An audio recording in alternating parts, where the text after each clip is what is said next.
Welcome to the Hypocrite style, JBP breakdown. Welcome to the Hypocrite style, JBP breakdown. Hey, what's up, motherfuckers? It's your boy Big Pump Killer, aka BPK, aka the Joe Budden Network's worst nightmare and personal Grim Reaper, aka Mr. 16 for 16. Welcome to episode 4 of Hypocrite Style. I'm back at the pod's neck, and in case you don't know, what we do over here is I break down the JBP and I show examples of them being hypocrites, being industry, or just being straight up liars. Now this week was a big week for the Joe Budden Network. We saw the debut of Girl I Guess, a new female podcast starring Karen Civil, who if you look her up online, you still won't be able to figure out what the fuck she does, and Ming Lee, who could play Little Kim if she ever gets a movie. But anyway, this week on the network, we also saw the guys interview Pomp about Bitcoin. Bitcoin went down about 10% after his appearance. Surprise, surprise. Coincidence? I think not. But Ian's still talking about it on Twitter like it was some kind of game-changing appearance. I don't get it. But, we've been starting the show off with Maul's old tweets. We'll get to that. We'll get to that after the first clip. But we're going to start today's episode with a new segment, and it's called Joe's Old Hypocritical Lyrics. What I'm going to do is I'm going to play a couple old clips of Joe's songs, and we're going to see how they aged. We're going to start it off with Uncle Joe, off his 2016 release, Rage and the Machine. It's Uncle Joe, don't wear Supreme in jeans. Came up with Nitty and Webb, I knew Supreme in Queens. Well, that one's pretty self-explanatory. I mean, here he is wearing a Supreme scarf. I mean, it's not jeans, but here's another one of him in the Supreme scarf. And I know I've seen him in a Supreme hat, but I ain't digging through old episodes for that shit. The next one we got is from the 2009 mixtape album project, whatever it was, Escape Route. And it's a song called Anti, actually one of my favorite Joe songs. Let's check it out. With wrong ears, wrong dancing, funny sounds, every song's weird. Wrong fashion, it's like everybody's gone queer. Be clear. So he said, weird sounds, every song's weird. Wrong fashion, everybody's gone queer. I mean, them bars didn't really hold up. Not when you're dressing like this. And not when the king of weird noises himself, Young Thug, constantly gets brought up, and you acting like he's the greatest thing to come out in the last 10 years. He might be the greatest thing to not come out of the closet yet. That's about it. For the last song this week, I got another track from around the same time period. It's Downfall. Let's hear what Joe had to say back then. Offers what you got to give, and I love you so much that when I caught on your fibs, I hit you like a man, you wore it in your ribs. Well, goddamn. I don't know how you were brought up, but that's not how you show someone you love them. I'm not really going to get much deeper into that. I mean, it speaks for itself, but what I do want to say is to the people online, on Twitter, on Reddit, wherever they are, who say, oh, Big Pump Killer, you're violating. Why are you bringing this stuff up? First off, I have never once unearthed information that isn't already public knowledge. Second, are you deaf? Have you not been listening to the podcast? For the last 5 years, these dudes get on there every week, and they talk about scandal, allegations, affairs, domestic abuse. Tell me, has that redheaded fuck Rory ever passed up an opportunity to talk about Quavo and his cheating allegations, but I'm supposed to feel bad that it came out that Rory bought some bitch a Birkin bag? No. But they're like, Big Pump Killer, you sound like you're white. Shut the fuck up. Shut up. People always gotta bring race into shit these days, and you don't know what the fuck I am. And if I am, what the fuck does that matter? If you're judging someone based off their race, guess what? That's racism.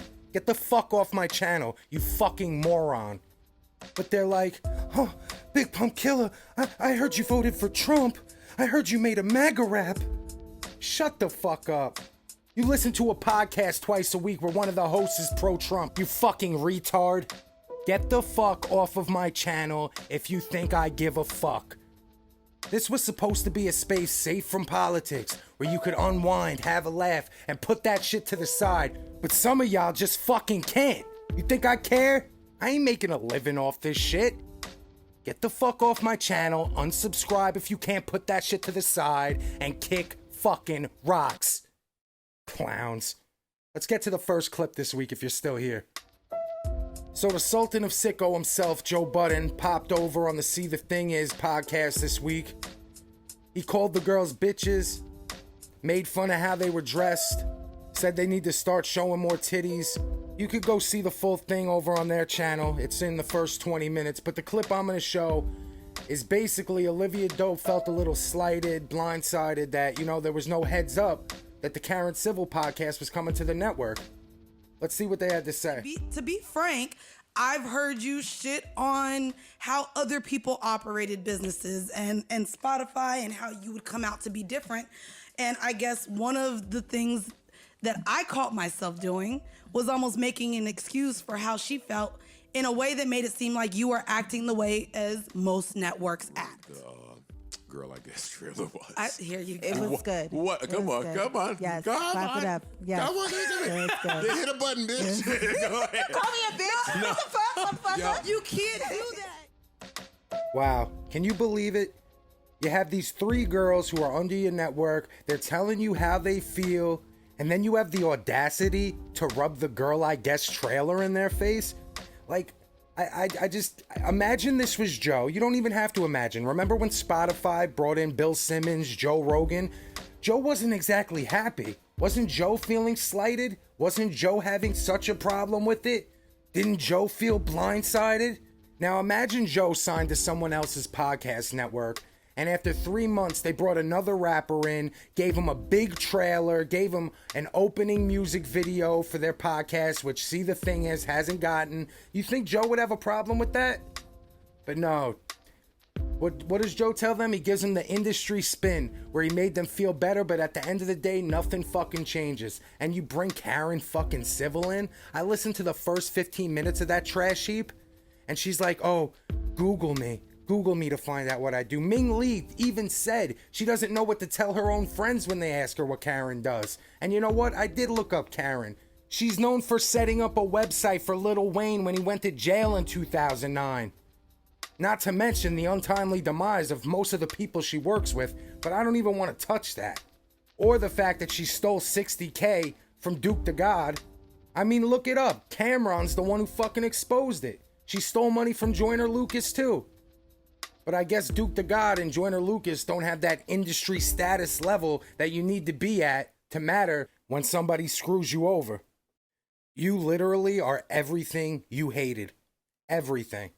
This is the last Hypocrite style. Seriously, I can't do it anymore.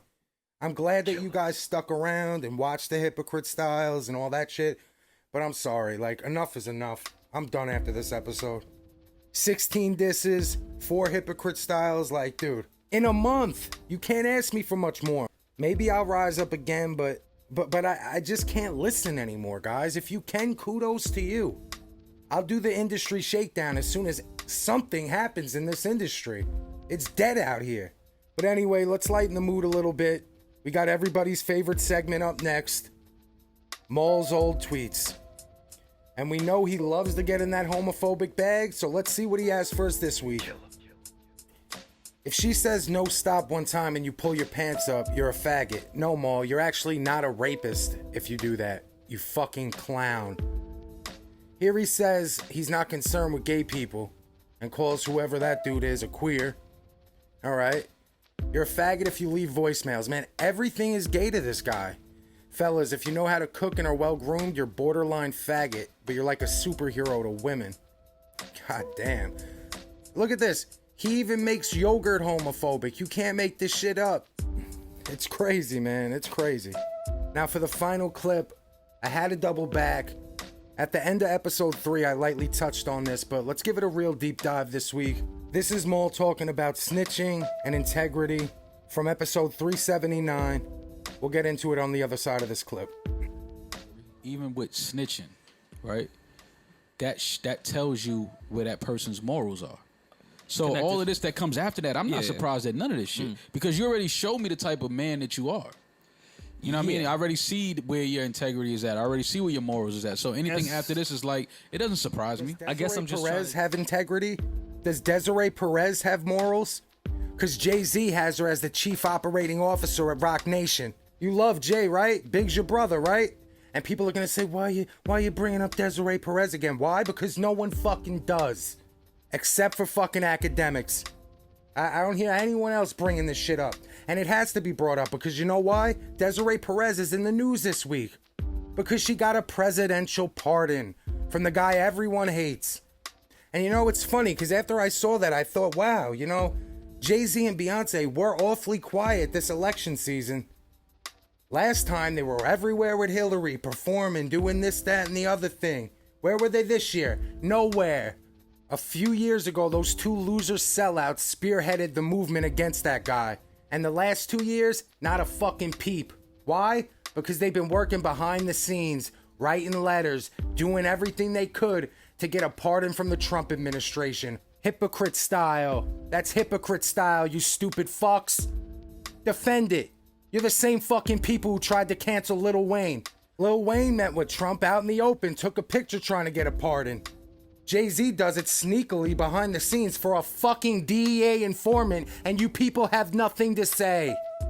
This is why I would never want to be a rapper. This is why I would never want to be in this industry. This is why this show is fucking over. And if you don't like what I said, you could blow me. Keep worshiping these people who don't give a fuck about you, because I won't. And that's why there can't be another Hypocrite style, because I refuse to listen to this shit from another industry show. Fuck him and fuck y'all if you don't like it. Killa.